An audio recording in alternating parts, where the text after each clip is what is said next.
So it tells me the recording has started, and if you heard me say recording and you saw the words pre-record in the YouTube title, then you know, in fact, that this is a pre-record.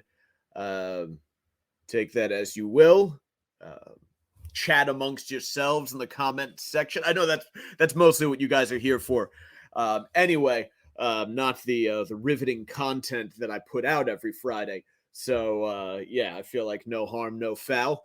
But yeah, I had called social engagements to tend to this evening, so I could not be in front of my laptop here at 8 p.m. So I guess I won't be testing audio, although I will at the end of the show have to play a video, so I can probably at least pop my headphones in there, and that video will, of course, have some audio to it, but more on that later on. Right now, we have the Holy Mother on the screen. Our modestly dressed woman of the week makes a return. She was here around Christmas, and I believe not this Wednesday, I guess the previous Wednesday when I didn't do a show, I think was Ash Wednesday. So we are in the Lenten season, as it were. So I figured, just a shout out to our Christian listeners, if there be any of you. What else? What do I usually talk about here before we get started? Oh yes, of course, the streams. At Mike's Golden Streams on YouTube, at Mike Montone on Twitter, at Gary_Moyler, MOYLER, and Facebook.com/The Savage Crew. Those are the socials. SacTap Live streaming on YouTube. Just, throw it into the search bar. As far as I know, I'm the only one doing a SacTap Live out there. Although maybe you search it and you find a bunch of videos of guys getting hit in the nuts by their friends. That's fun too. But watch my shit as well. And tell your friends. If you have friends who are into sort of poorly planned, lazily produced live stream shows, then this is a great place for them to be. So convince them to come on by. We'll enjoy looking at modestly dressed women. YouTube has made it perfectly clear that our past policy of starting and ending every show with a large pair of breasts on the screen is not acceptable. And we've come around. We've seen the light. We've accepted that they are correct. They are the arbiters of morality and good taste, and we will follow what our tech overlords have to say, lest we be silenced. Anyway, what do you say we get this thing going? Here we go. Looking for a tall caramel frap with a drizzle of hypodermic needles and a shot of schizophrenia? Stop by the Starbucks in Hoboken. In the mood for an authentic deep dish and a rusty razor blade to the face? Hop a flight to Chicago. Or if you prefer to be kidnapped by jungle warlords, hop a flight to Papua New Guinea. The world's a mess. We'll talk about some of it. It's a SacTap Live pre-record. It is starting right now. You're listening to the Savage SacTap. It's not a podcast. It's not a half-cast. It's just a quick shot to the balls to help you finish off the week.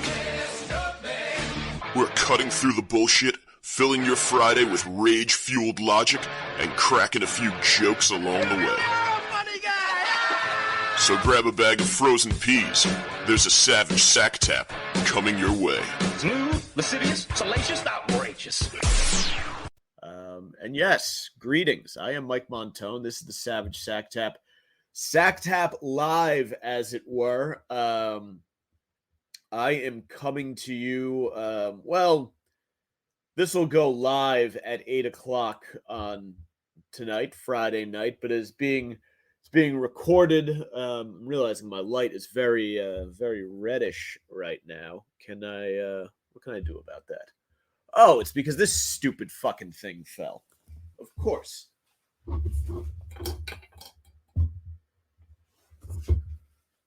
Is that better? I get a little white in there. I must have bumped it when I walked past it to go take a piss. I don't know. There's a little more. It's hanging the light across from me that's supposed to put brighter light on my face. And this is the light to my right is sort of a hue, kind of a golden one that kind of fills in the color, so it's not a complete pale shot. This one is fine. The stupid other one's hanging limper than a Dominican named Cheyenne. So anyway, at the risk of wasting any more time fixing the fucking lighting, it's just very on brand for this show, for me to have started a not even live, a pre-record, with the lighting all fucked up. But here we are. Here we go. It's been a day so far. I trained people last night, and I had to. One of the things you have to do if you're the last person to teach class at the gym is you have to set it up for the next day. So got home kind of late, and then I got up for this morning. There was supposed to be a staff meeting for the gym that I train at. So I got up early to go to that, only to arrive and find that the meeting had been canceled, and that the owner had accidentally left me off of the group chat announcing that the meeting was canceled. So I was ready there. So I just fucked around and worked out for a little while. But then I had to teach a class at noon. So it was like the entire first half of my day was just kind of cannibalized. And I'm on a somewhat tight timeline here tonight. So this is where we're at, baby. It's Friday afternoon. I'm sipping a nice cold water. I have very bad cotton mouth. I was chewing gum before because I fucking hoovered a bag of hard-boiled eggs for lunch before class, and then I didn't want to blast my fucking clients in the face with gum, with egg breath. So I chewed a bunch of pieces of gum, and now from the gum I have a little bit of cotton mouth going. So what a fucking train wreck. None of this is interesting, by the way. I'm just justifying why I'm a little bit disheveled right now. Anyway, what do you say we get to the business at hand? There are updates on things that I've been talking about. We won't be getting to them today because they sort of developed after I gathered all my shit for the show. One, Lori Lightfoot lost the election in Chicago. R.I.P. I'm sure she's not going anywhere. I get the impression that she's one of these massive incompetents from the left. This is what I love so much about the cable news networks, like Fox and CNN, MSNBC, is that when someone proves themselves to be a raging incompetent working in government, like Lori Lightfoot or whoever, think of whatever buffoon from either side of the aisle loses an election because they've just proven themselves to be completely incapable of running the government.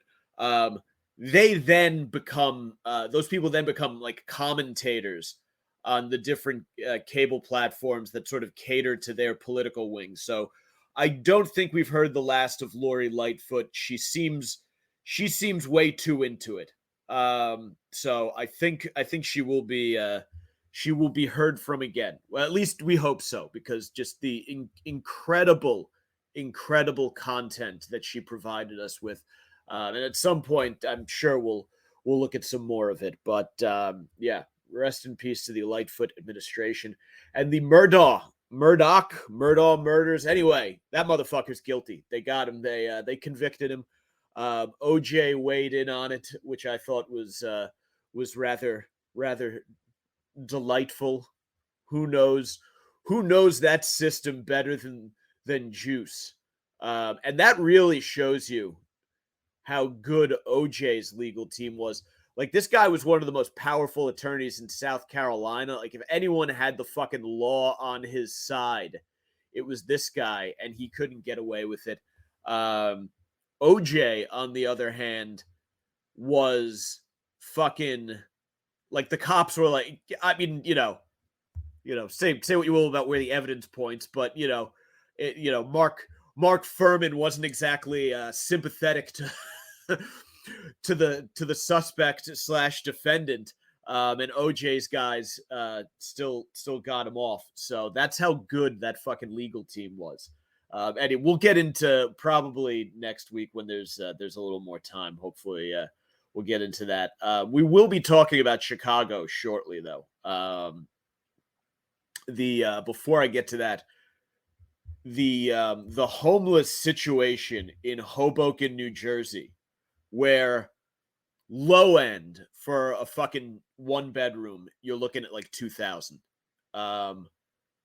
That's the low end. You're lucky if you get one for 2,000. That's like no frills in a, not in a great building, in a part of town that's not well serviced by public transportation. You might find one for $2,000. The homeless situation in that town has reached such a fevered pitch that Starbucks and Panera Bread are no longer doing sit-down service. So you can no longer go into those establishments, order something, and sit down at a table and consume it, because what happened is they had this open door policy to the homeless, and it backfired to such a degree that they've had to abandon their original business model, right? So when Starbucks and Panera opened, they were the plan was for people to come in and consume things. Starbucks' whole fucking thing is like, bring your laptop, set up shop, fucking hang out for 8 hours. You'll, use our Wi-Fi and order a bunch of shit, have 6 fucking cups of coffee, give yourself a stroke and a seizure, whatever. Take a couple shits in our fucking lockable bathroom. Like, there's a reason that the bathroom door at Starbucks, it's a single occupancy. It's because you go to the bathroom at Starbucks, you're going in to take a shit. Like, that's it. That's a room that was made for shitting. No longer. Because what happened, there was that Starbucks incident in Philadelphia, where the barista called the cops on the 2 black guys who were there for some sort of business meeting. And, I think the reaction to that kind of thing should be, Starbucks reacted by saying everyone is allowed in Starbucks all the time and no one will ever be told to leave. That was how they reacted. A barista sees 2 black guys. For whatever reason, she didn't think they were there for coffee. He or she calls the cops, and it turns out they were there to meet somebody to talk about some professional shit. So Starbucks reacts by saying, now everyone is allowed here always. You can just live in Starbucks, which is what the homeless started doing. Of course, I think, though, the problem with this is that you didn't scale the reaction for the city that it's in, right? If it's Boston, Philadelphia, or somewhere in the deep South, and the barista calls the police on 2 minorities, I think that should be within the bounds of fair play. Like, that's the best case scenario for those people. Like, there wasn't a baseball bat involved, and there were no ethnic slurs used. I think for Philadelphia, that's like commendable. You have to understand, this is a city where they literally have to grease light posts, lamp poles, whatever the fuck you call them, in the city when the team plays in a major sporting event.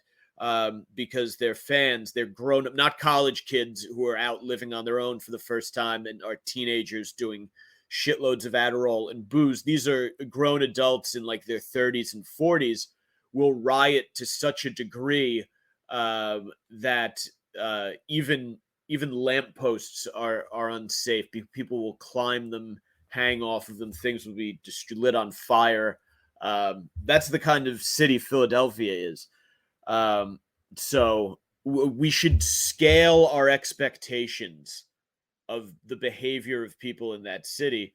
I think just calling the police is pretty good. Put it in someone else's hands, put it in the hands of the authorities. Instead, Starbucks was in a situation because of, the time that we live in when apologies are demanded. Starbucks had to apologize for the actions of someone who to that point in their adult life had risen to the level of Starbucks barista. That was the level of achievement that they had reached, right? We always leave that out when a retail employee does something incredibly stupid. For whatever reason, everyone is being held to this incredibly high standard. And I think it's important for us to remember that multi-billion-dollar corporations on the ground level are being run by people who can barely fucking spell, right? If you're a Starbucks barista, things are not uh you know, you're not at the top of any chain. Um so I don't know why we're putting the fate of human, of race relations in the United States in the hands of people who struggle to make a cup of coffee in a timely manner, right? That seems foolish of us, to fight and to be at odds over the behavior of someone who I think we would all universally agree is probably a complete fucking idiot.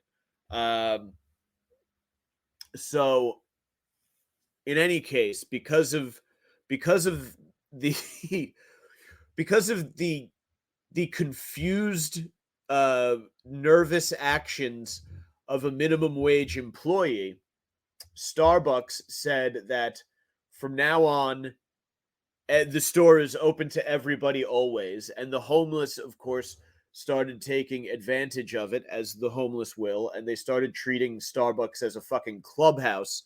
And in Hoboken, this was a very, very big thing. I would go to if you're familiar with the area, I'd go to the Starbucks on Washington Street to work on things on my laptop, drink some coffee, because if you come home after work and your immediate inclination is just smoke weed on the couch and take a fucking nap. You go to a coffee shop, you have a fucking coffee, you sit there.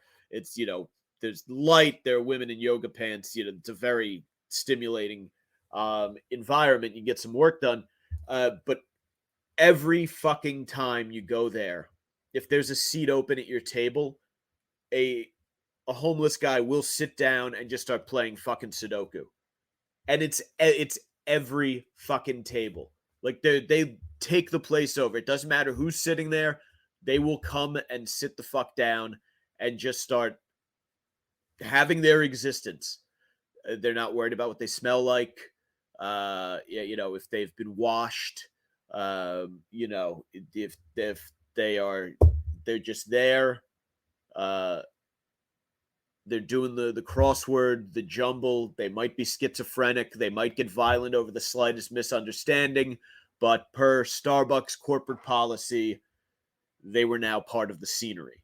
This, of course, quite predictably, I don't know why I put a V in there. This led to homeless guys getting into fights inside of coffee shops, which anyone could have seen coming, right? What this is, they're getting into fights outside of the coffee shops. Putting them in a confined space wasn't going to help the situation. Like, the reason that so many of them aren't in shelters is because there's so many fights in the shelters and stabbings and whatnot.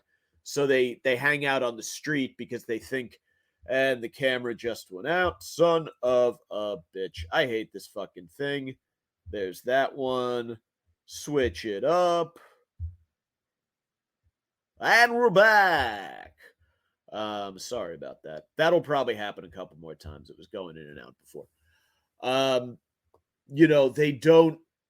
They don't go to the shelters because they're so dangerous. So the coffee shop now becomes a homeless shelter. It's what was once Starbucks, like, it used to be like a running joke, was just filled with like fucking, white yuppie teenagers and bored suburban housewives looking for like a midday caffeine and caramel fix.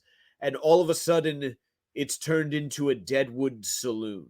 Like, literally, someone might burst in the door and just start attacking people. And instead, this is the best thing about 2023. This is how companies react. Instead of just banning homeless people, instead of being like, no, I'm sorry, it's not acceptable for you to bring 7 garbage bags filled with aluminum cans in here and take up space at a table where someone's fucking, working on their grad school thesis. Instead of doing that, because it's 2023 and people on the internet might get upset about that. So the decision is that the coffee shop will cease to be a coffee shop. It is now, Starbucks is effectively a coffee machine, right? You can just go get a cup. Starbucks has reduced itself to a vending machine now, because in the year 2023, we have an asinine attitude towards the fucking homeless, and it's like a corporate death sentence if you say anything about it. And this is not something that's limited to the New York metropolitan area. In Lori Lightfoot's Chicago, see if I can get a picture of this. See if you can guess.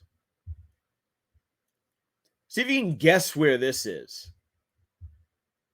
Any takers? Can I make it a little bit bigger? There we go. Let's see if you can. Where do you think that might be? Is that a body lying on the floor after a mass shooting?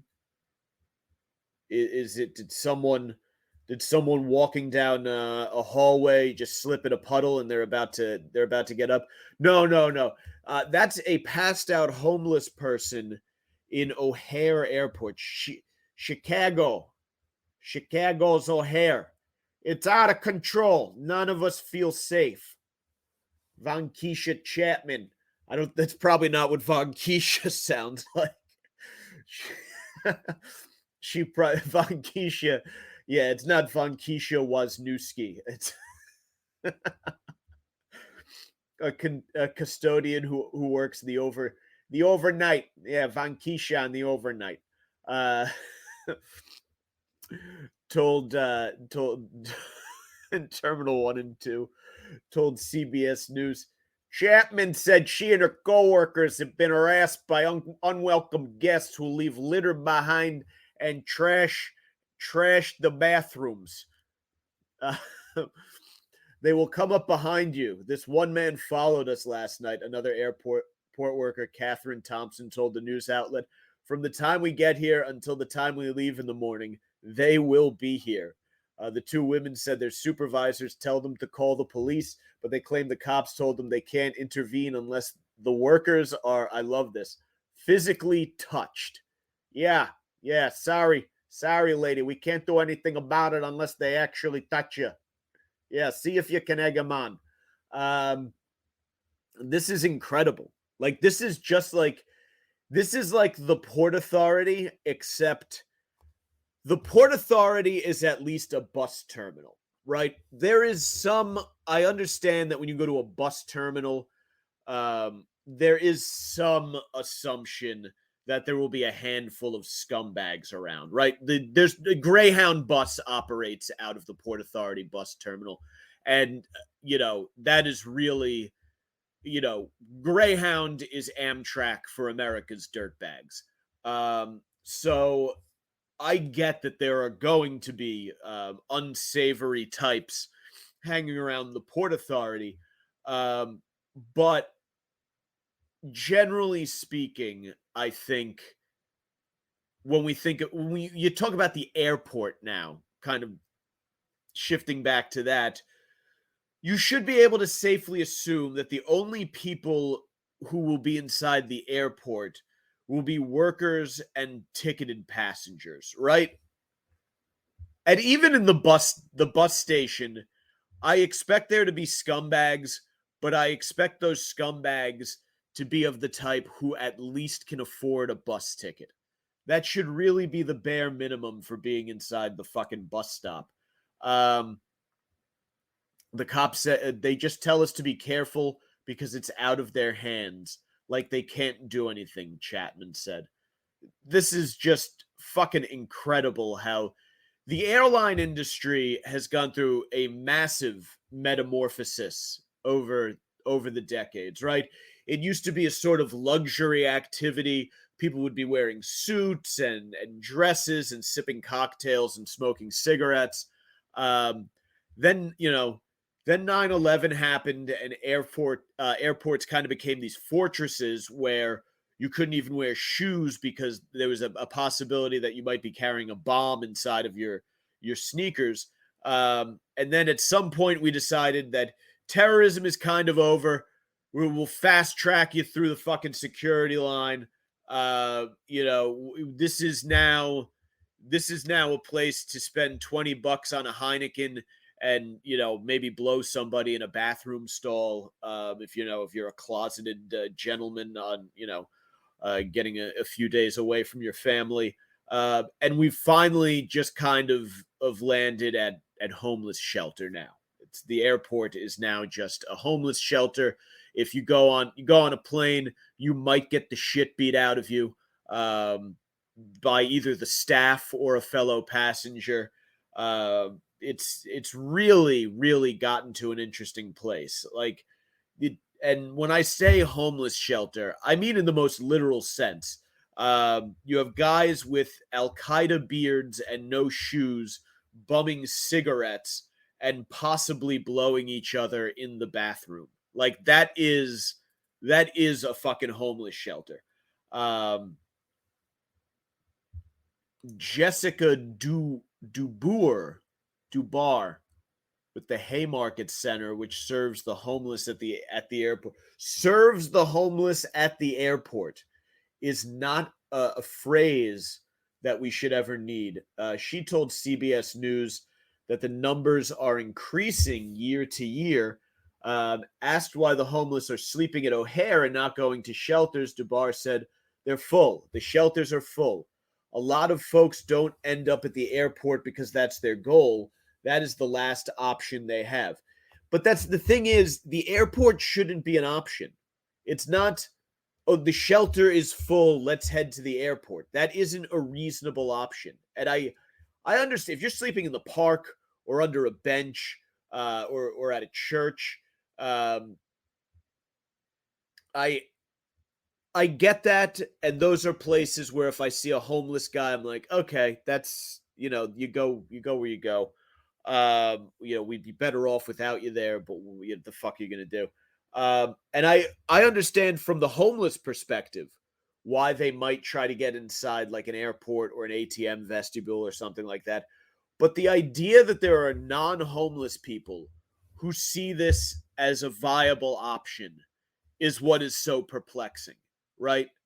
If Al-Qaeda wants to attack us, they should just have all their guys act homeless. Fucking act. You got the fucking beard. Just walk around. Literally, you could wear the same shit that you wear in Afghanistan.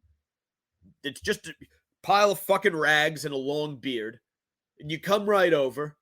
And, the next thing, you're walking around Times Square and people, you shit your pants once and everyone will literally think that you just came down from whatever your drug of choice is, PCP, fucking heroin, whatever. And then you blow up, you detonate the suicide vest and you go get some virgin pussy up in paradise. They go to the airport. You'll have the whole fucking run of the airport. They will let you, no questions asked. Haymarket Center is funded by the Chicago Department of Aviation and the Department of Family Support Services. Our January at O'Hare was one of the busiest Januaries we ever had, Dubar told Block Club Chicago, a nonprofit news site. We were seeing more individuals and more encounters new to our system. And again, the only people using the phrase "our January at O'Hare was one of the busiest Januaries we've ever had." The only people saying that should be people who should work for the airlines, right? That should be a reference to flight traffic or sales at the duty-free shop. It shouldn't be in reference to vagrants who are shacking up in Terminal C. So work to be done for the next mayor of Chicago. See how it goes. Laurie Lightfoot lost. I don't know if that's as good as Chicago as I can do. Ditka. Hey, you hear about this guy from the Titans was holding hands with some kind of queer? Ditka would never do that. Let me get that out of here and pull up. This is a cool fucking picture. This story is very interesting to me. Let me get it up here.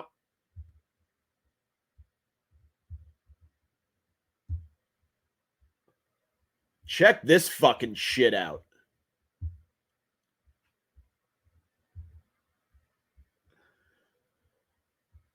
Video released of captured New Zealand pilot by Papua separatists.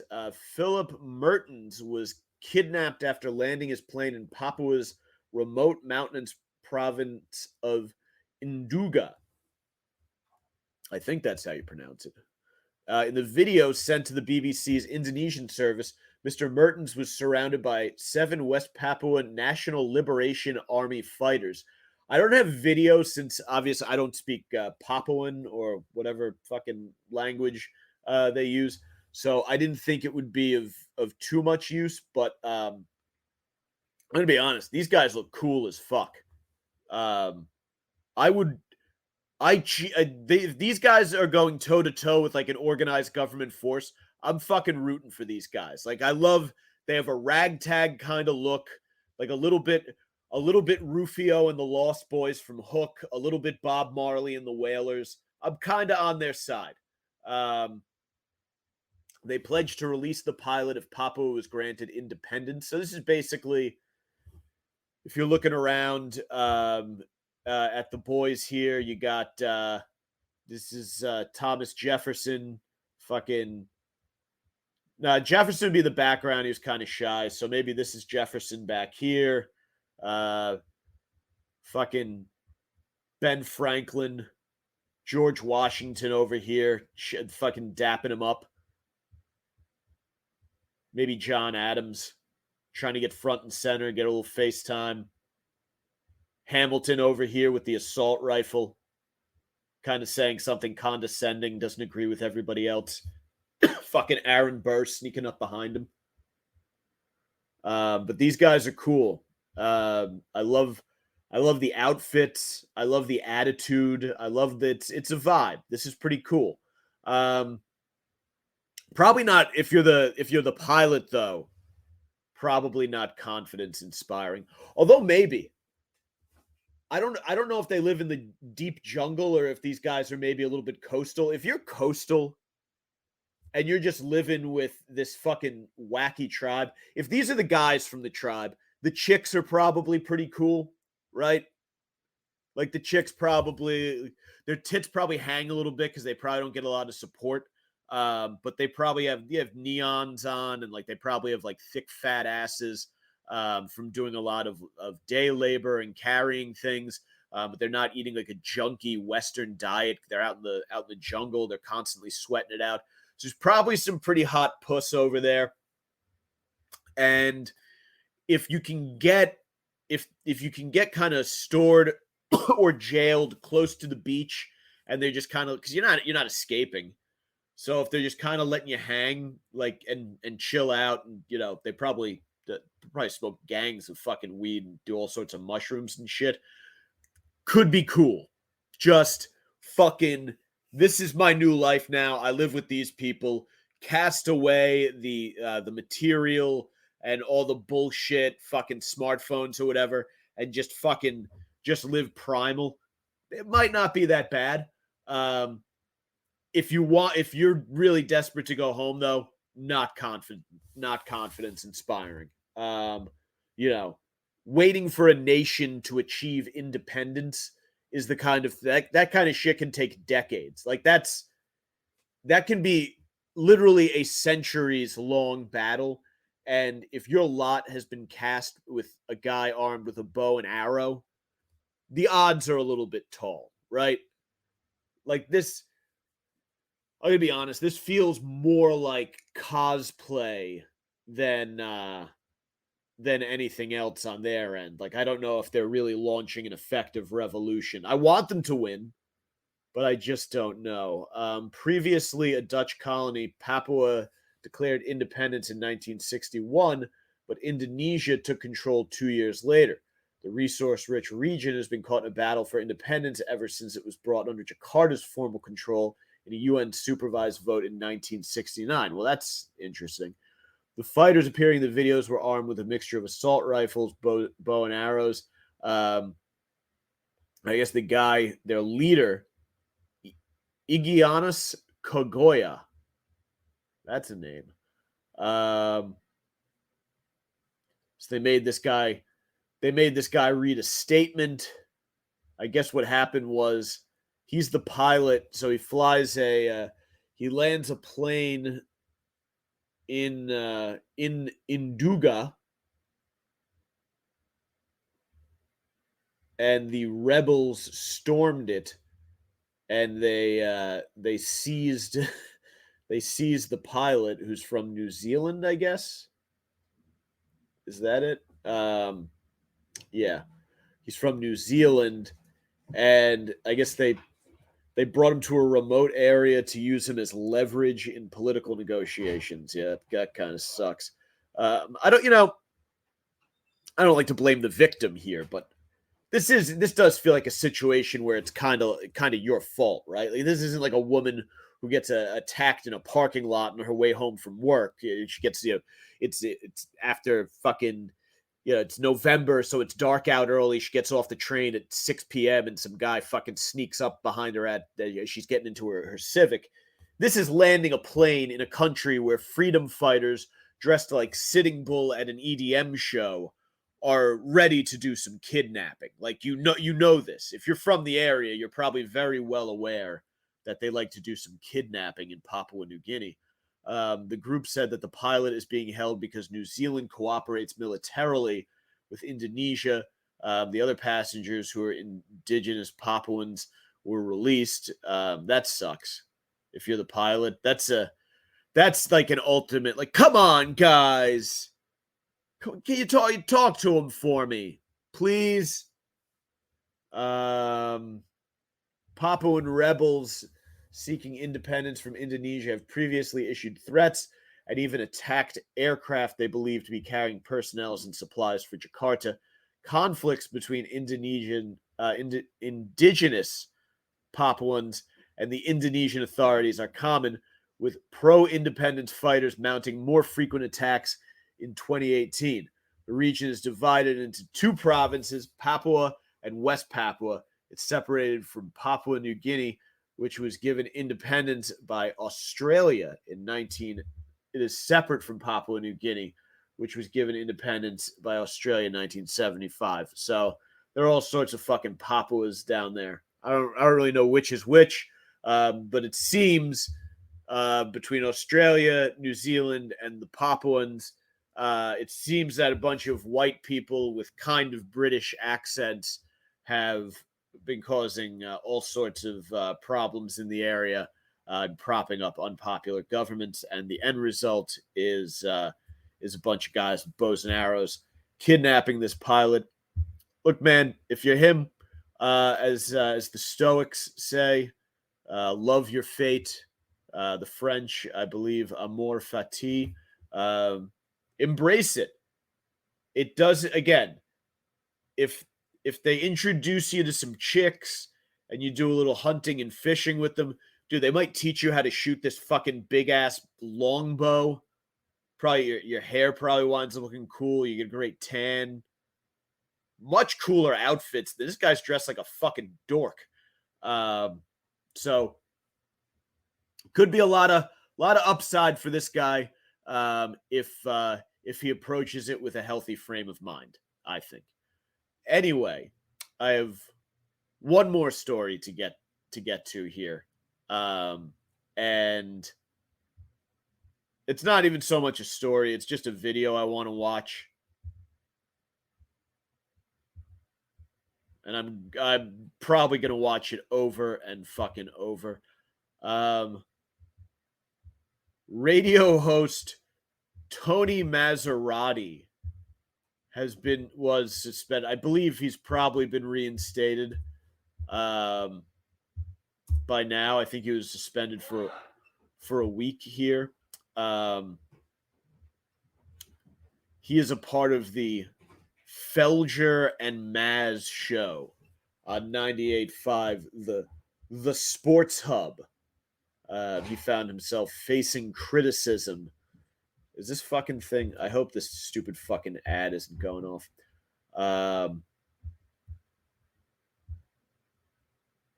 He found himself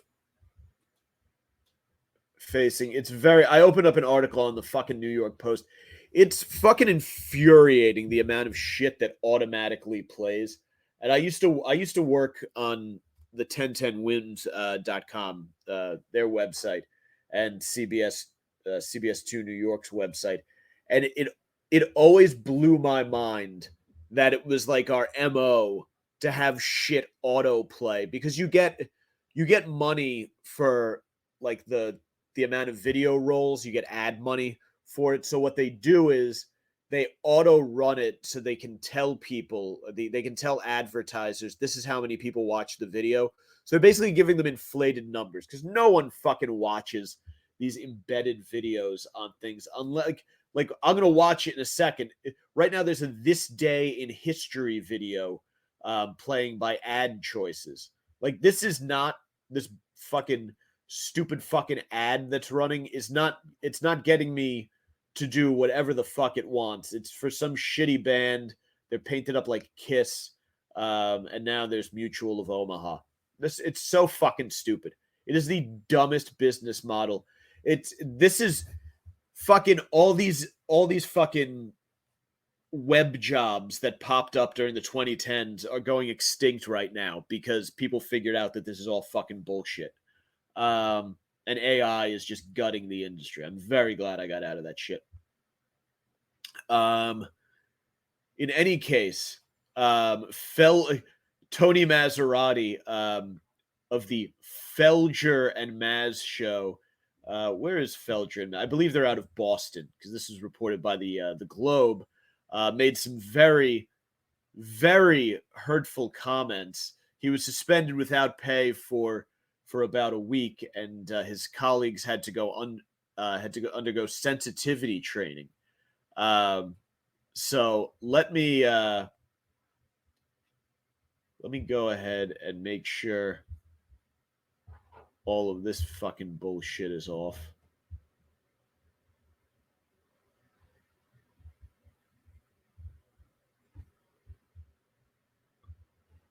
One second. We haven't had too much dead air today, so I don't feel too bad about it.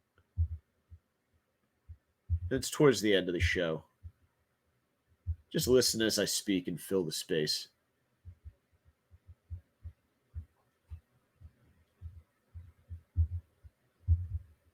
Just a sec. I had to copy and paste something over.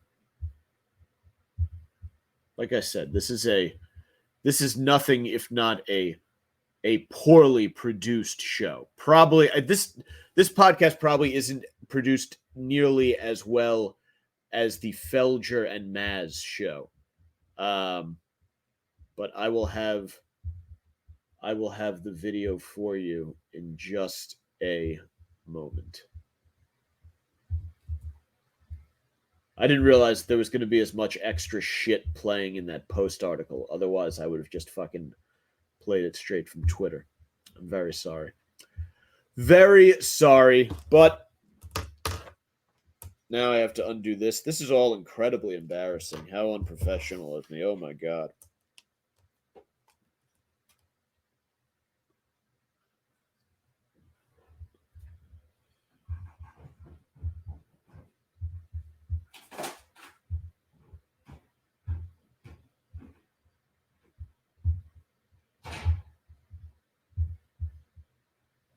Yeah, I want to know now who the two guys behind you are. That's what I want. Okay. Because if I were you, I'll be off in 2 minutes. I'm just doing. If I'm too loud, just let me know. Honestly, they can't. 2 more minutes. They can't hear us, right? No, not you. Okay, no. So I would be careful if I were you, because the last time you were on a couple of guys like that, they stole your car. Here's Chris in Boston. Go ahead, Chris. Hey, Just fucking incredible. You should almost I know it's 2023 and you have to be suspended for some shit like that. You do it. And I'm surprised he was just suspended and not fired. If you're wondering if you're not watching on the video feed, the gentlemen behind him were gentlemen of color, and he made the joke last time. There were a couple of guys like that behind you. They stole your car, which is like that's like something that that's like a joke someone's dad would have made in the 1990s or early 2000s. Like I grew up with jokes like that. Like that was status fucking queen, especially in northern New Jersey. Like that was, I could probably name a number of fathers from my like little league and Pee Wee sports years who made jokes like that constantly. But not today. But again, this is a Boston show. I mean, it's NBC. NBC is the biggest libcuck fucking media platform in the way. People think CNN is libcucky. Fucking NBC is the most libcucky. Because it spreads. Obviously, MSNBC is like their big fucking mecca of libcuckdom. But if you even watch like the local NBC affiliate here in New York, it is so painfully fucking wet panty leftist. It's to just defy logic. So the fact that he did this on an NBC sports platform is incredible. Like NBC, but of course, where Bob Costas goes off about fucking gun control during Sunday Night Football or whatever the fuck. That fucking tool. Yeah.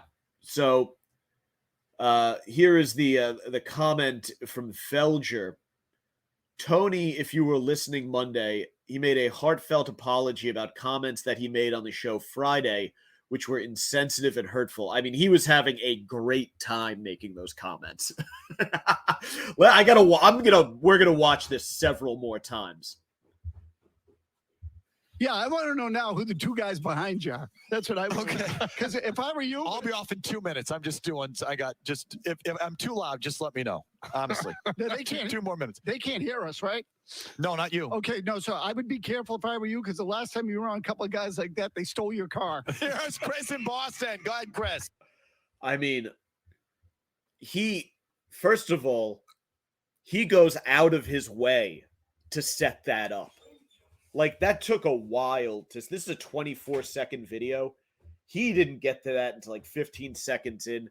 Like, he really used some real estate to try to get there. Like, he made Felger look around and see what the fuck he was talking about. It's a radio show. It's not even I mean, I guess they run it on. I guess they do run it on TV because I'm watching video. I wasn't sure if this was like web video or if this was no, I guess they run this on TV as well. Fucking yeah, it had to have been live because they never would have put it up after the fact. Yeah, I'm a fucking idiot. But he is tickled by this joke. Okay, no, so I would be careful if I were you, because the last time you were on a couple of guys like that, they stole your car. Here's Chris in Boston. Go ahead, Chris. Hey, what's going on? I mean, the look on the Maz, I guess there's no the in front of it. He is fucking delighted with himself for making that joke. Like, he fucking home run. Fucking home run, Maz. I wonder at what point it set in, and like this guy, I guess this is the producer over here off to the side. He's chuckling. I wonder if he got yelled at later for not dumping it. Felger is trying to get out of it immediately. Felger goes to the phones instantly after he's like, we're pushing past this. The Maz is just having a good time. I gotta see the Maz crack that one again. They say that things become less funny. My phone's ringing on the other side of the room. I assume you can hear it. It's just going to have to play in the background. They say that things become less funny. This really is a very unprofessionally produced fucking podcast. That fucking phone's going off, dead air, bad lighting. No wonder I average 12 streams an episode. What the fuck was I gonna... Oh yeah, they say that if you can see something coming, it's not funny. I know how this is going to play out. I've watched this like half a dozen times. I want to watch it again. I would be careful if I were you, because the last time you were on a couple of guys like that, they stole your car. Here's Chris in Boston. Go ahead, Chris. Maz. Maz likes to have a good time, is what people don't realize. He's just having fun. He's doing sports radio. That's how they talk in the locker room. All on-air personalities at Beasley Boston will be taking sensitivity training to redouble our efforts to create a culture of understanding. It literally sounds like the letter that they made Michael Scott sign on Diversity Day when what's his name? Larry Wilmore? Is that him? Came in Mr. Brown, which the fucking pussies at Comedy Central don't run that one anymore. If you want to watch it, you have to like the other channel that runs The Office here, I think is Freeform. They have it once in a while, or you have to you got to fucking stream it or whatever. The fucking babies at Comedy Central won't play the episode. Felger 53 went on to offer his own thoughts on the subject that the Globe transcribed. We all feel really bad about this, starting with the fact that it was said in the first place. Felger said, minorities in this country do have to put up with a lot of crap, and comments like that just make it harder for them. We apologize for that. Yeah, minorities in the... I don't know if I can do Boston. They call him... you know, Clay, he probably came close to calling him a docky. Minorities in this country do have to put up with a lot of crap, and comments like that just make it harder for them. We apologize for that. Like, it's just such a fucking New England idiot way of apologizing, calling them minorities, and say they got to put up with a lot of crap. I don't know. I'm doing very bad regional accents today. Maybe a fan out there can come up with a supercut of me doing bad accents. Felger continues here. I feel bad that I personally didn't do more to correct it in the moment. He was definitely told that by his bosses after they got an epic ass chewing. I had the chance, and I had a chance in just a split-second moment to do something, and I guess I froze. So I felt bad. So I feel bad about that. I feel bad for Maz, because anyone who has been listening to us for 13 years and knows anything about him and in his jobs in various forms in this town knows that's not what he is and not what he's about. Yeah, that you can say that in 2023 that falls under the general blanket of racism. But the thing is, these guys are boomers from Boston. They're not living in 2023. If you're a boomer from Boston or again Philadelphia or like the deep South, it's still the 1970s. So like they're kind of cool with women, and they're like just kind of warming up to the idea of having women in the workplace. Like they still think you should be able to sexually harass them because they're there. But they're like, yeah, they can be here, but like it's okay, we can touch them. Maserati apologized on Monday, saying in part that the comments were an inside joke after Felger had his car stolen in New Orleans last year. The radio partners have been a staple of Boston sports since 2009. Jim Murray is also featured on the program. Yeah. How do you think Jim Murray feels about getting his name dragged into this? Is he the third guy that was there? He's just like these fucking idiots, these fucking morons. And even in 2009, you might have been allowed to get away with that. I don't know if it was 2009 pre or post nappy-headed hose. But I don't even know if the platform would have been big enough. And again, because it's Boston, no one might have given a shit in 2009.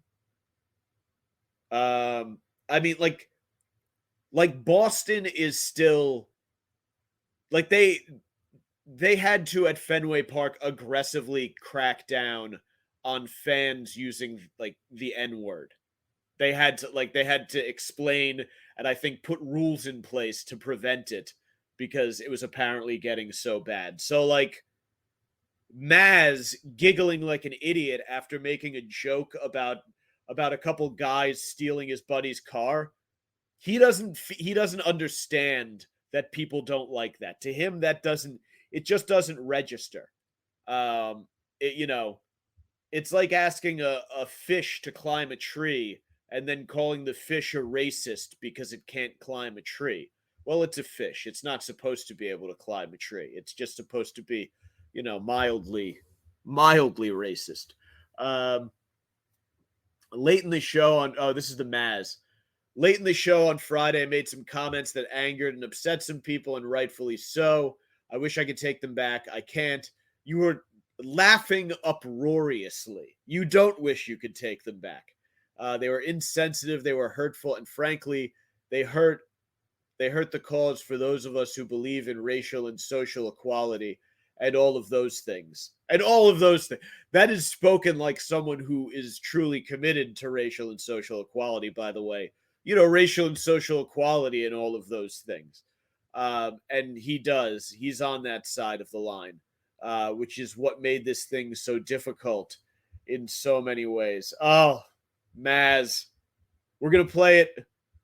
We'll do the whole thing one last time before we wrap up here. Yeah, I want to know now who the two guys behind you. That's what I want. Okay. Because if I were you, I'll be off in 2 minutes. If I'm too loud, just let me know. Honestly. they can't. 2 more minutes. They can't hear us, right? No, not you. Okay, no. So I would be careful if I were you, because the last time you were on a couple of guys like that, they stole your car. Here's Chris in Boston. Go ahead, Chris. Hey, what's going Oh, Maz. His fucking triple chin. Big toothy smile. Like, he just looks like somebody's dad. Felger looks like he should be doing a Facebook live stream out of the driver's seat of his car, waiting for alternate side of the street parking. Anyway, get these guys out here. Felger and Maz on 98.5 The Sports Hub, NBC Sports Boston. Check it in, top of the hour, 3:07, Felger and Maz. We're talking about the darkies, the time they stole Felger's car. We're laughing, we're having a good time. How about those Patriots? What's Belichick up to? He's been down at the Combine, checking out the new talent. Like, it's Felger and Maz. That's what they do. All right. Let me get the Holy Mother back up here. Where is that? Where is she? You guys have no idea how painful it is as I scroll by all of the breasts in the feed here that I could be pulling up. But instead, we honor our Savior by placing his mother upon the screen. And what do I do here? Oh, yeah, that's right.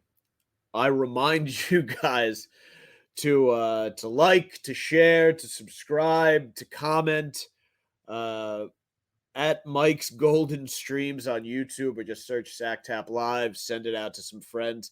Take the link, DM it to a couple friends right now if you're still paying attention. Twitter at Mike Montone, Instagram at Gary_Moiler, Facebook.com/The Savage Crew, and that's it. Hopefully live next week. I don't think I have plans. We'll see. I don't know. Catch you then, folks. Adios, motherfuckers.